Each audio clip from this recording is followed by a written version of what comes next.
Started then, so it's great. So Ryan Bird, your Systems Communications Officer at Toronto District School Board, and handling a multiplicity of different issues that the board deals with on a regular basis. And Ryan, maybe I could just start by asking, I imagine there's no typical day in your job, but what are some of the routines or practices that you engage in on a daily basis? What's it like? Thanks, John. Yeah, I think it's keeping in touch with the team and following the media. What are the issues of the day? So, like my experience in government a number of years ago, we would have a kind of a morning look. Whether it's looking at Twitter when you wake up in the morning to make sure that there's nothing on the go that you have to worry about. Is there an upcoming government announcement that will either impact us or will have to be ready to respond to media requests? That's happened a lot over the last year or so during the pandemic. Really that media monitoring, a check of social media, checking in with the team to see what's going on. That's kind of that daily routine. But then the subjects that you deal with, the issues that you deal with, really do end up changing on a daily basis. Now, there's always going to be the hopefully for not much longer, but the COVID-19 issues management and communications. That's been a steady piece over the last year or so. But otherwise, you really don't know what you're going to wake up to. There could be random issues that happen on one side of the board, or a positive communication you want to get out on the other side of the board, and then in the middle of that, you could have some sort of issue or crisis pop up. So it's hard to nail down exactly, but that's kind of the typical day to day. Yeah. And what things do you keep in mind? We think about the balance, right, that we need to have in corporate communications. So what things do you need to keep in mind as you balance the communications needs of the school board? Let's say the needs of government. You've got the education ministry, municipal government, a lot of things that you must have to juggle.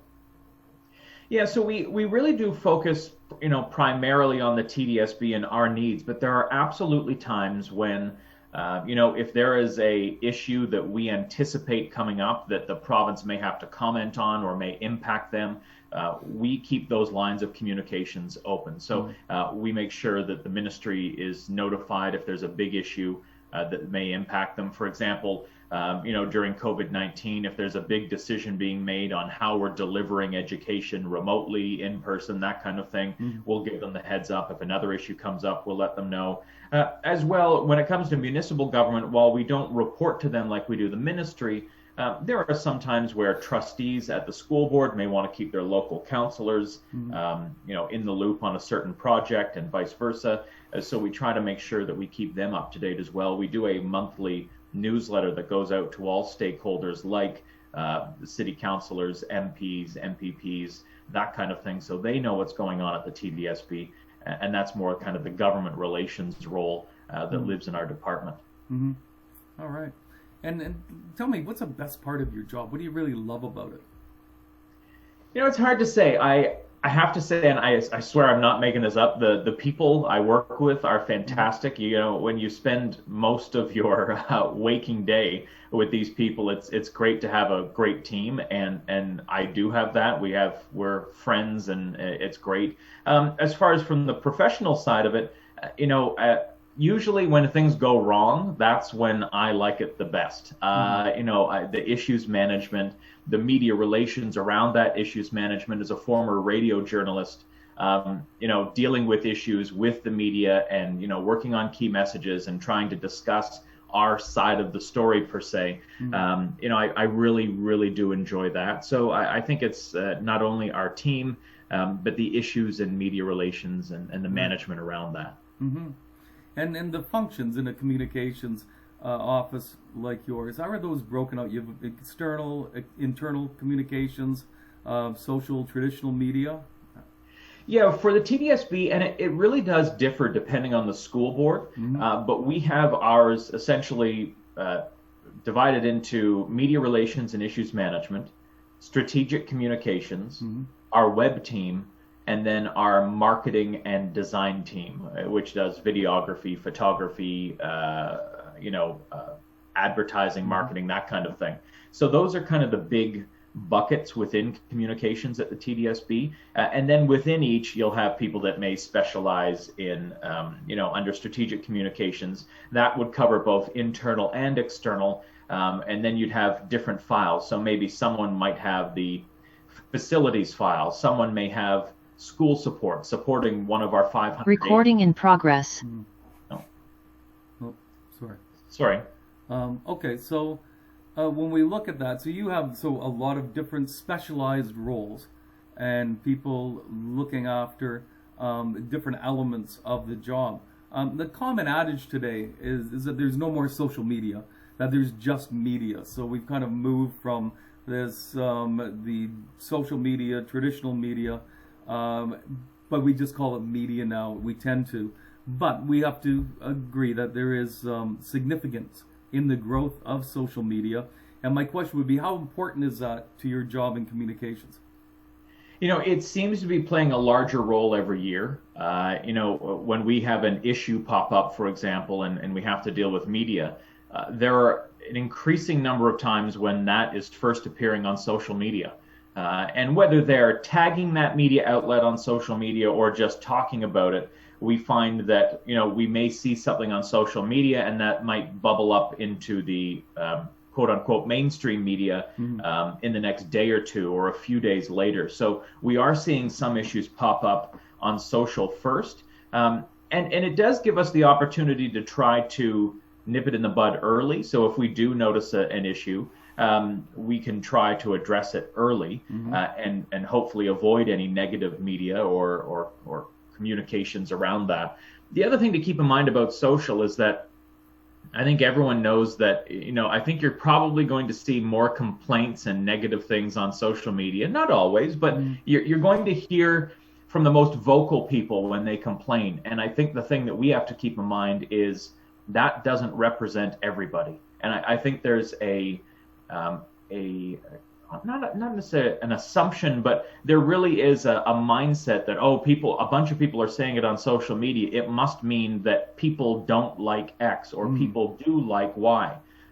So we really have to put that filter on to say, all right, we heard about this issue. Is it really an issue? Is it just, one or two people being very vocal? Or is it truly representative of something that's brewing? So that's something that we have to deal with on a daily basis these days. Either way, we try to nip that issue in the bud early before it becomes any bigger. Mm-hmm. And the common issue in PR and strategic communications today, the influence of politics in corporate communications. We hear a lot about it.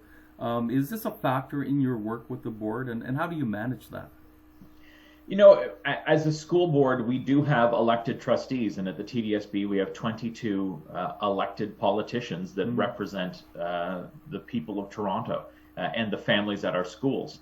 So, I think it's a reality. Not only do we have that, there's obviously other levels of government, whether it be city councillors at the municipal level or MPPs and MPs. So it's something that we deal with on a consistent basis.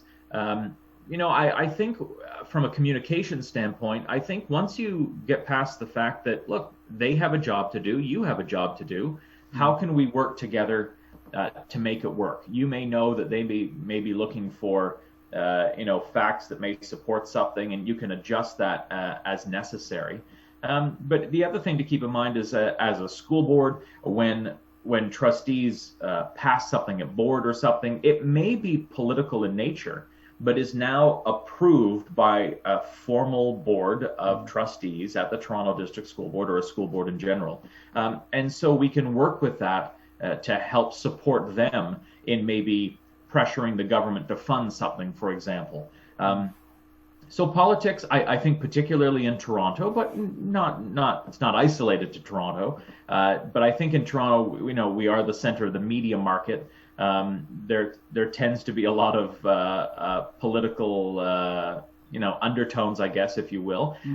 But I think it's about supporting everyone so that they can do their jobs. And I think on the political side, they understand what we can do, and on our side, we understand what they're looking for. So I think it's just about mutual understanding. Yeah. Oh, that's a great thing. And politics, crises, issues. You touched on it earlier. Are there some issues or crises that you've had to handle? How do you handle those? And taking into consideration that education is really, it's a hot button issue, isn't it? So what is that like? You know, I think we do get a lot of issues, and sometimes those turn into a crisis, and it's about managing those effectively. And especially when you're in Toronto, this is where all the media are. So you are more likely to get the attention of media just because you're in the main media market in the province, if not country. Right. So that's something to consider. We deal with that on a regular basis. Sometimes you'll never see them ever in the news, and other times you'll see some of them in the news. It depends on how we could have managed them and how we did manage them.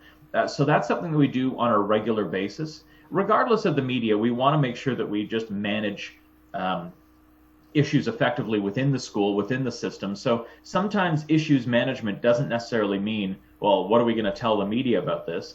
It's supporting schools, supporting staff to inform parents about something. I would say over the last year and a half with COVID-19, that has been one ongoing issue that we have had to manage consistently in very, and I know everyone uses this term, but uncertain times. Yes. When we don't know what's coming a couple of weeks down the road, it is very difficult sometimes to manage issues such as a global pandemic. So that's something that we've had to do on a continual basis over the last year and a half. And it has, we're getting a heck of a lot better at it because whether we like it or not, it's been here a while and will still be with us for a little bit. So that is one consistent issue that we've had to manage. But then we also get things that, like I said earlier, about not really knowing what you're going to experience when you get up in the morning. We've had a normal day. There might have been a fire alarm at a school, and one of my colleagues helps them write a letter to send home. And then all of a sudden there could be a shooting in a neighborhood. You've got 10 schools going into hold and secure or lockdown. Media's descending upon some of your schools, and it just came out of nowhere. And you have to be able to pivot to, writing key messages for a new program you're launching, or to thousands of parents wanting to know, is my child injured? Is my child okay? So there's these random events that can come out of nowhere that you have to deal with. And there's that sense of immediacy about it. Do you have an example, maybe of a particularly challenging communications issue that you handled that you maybe feel good? Hey, we did a good job with that. Do you have an example or two? I will use COVID-19. This has been it's been a beast of an issue, not only for school boards, but for people individually. I get it. We've all experienced it to varying degrees. And so I do think that COVID-19 has been something that we've had to roll with. So, for example, there's the more immediate issues around COVID-19. For example, earlier this year, at the end of last year as well, we had Toronto Public Health closing some of our schools because of outbreaks. And you get a call one day to say, hey, just so you know, we're about to close this school. And if that's the first school in Toronto that has been closed due to COVID-19, you know that every media outlet in the city is about to jump on that. They're driving out there. They're going to be at the school. So that, again, it's a more immediate aspect of COVID-19. And then there's the long-term planning. For example, whether it be last summer or this summer, we're looking ahead to September. What will that look like? Right. And trying to plan and keep people informed. I don't think it was perfect, but I think given the circumstances, given the fact that we really take our lead from the Ministry of Education, Toronto Public Health in this particular issue, I think we held our own and tried to keep parents as informed as possible. Not always easy, but we tried our best. I think we did succeed given the really challenging circumstances. Yeah, no, that is great. I just wanted to thank you very much for chatting with us. I really appreciate it. It's going to be of great value to our students. So my thanks again. My pleasure. I'm glad I could join you.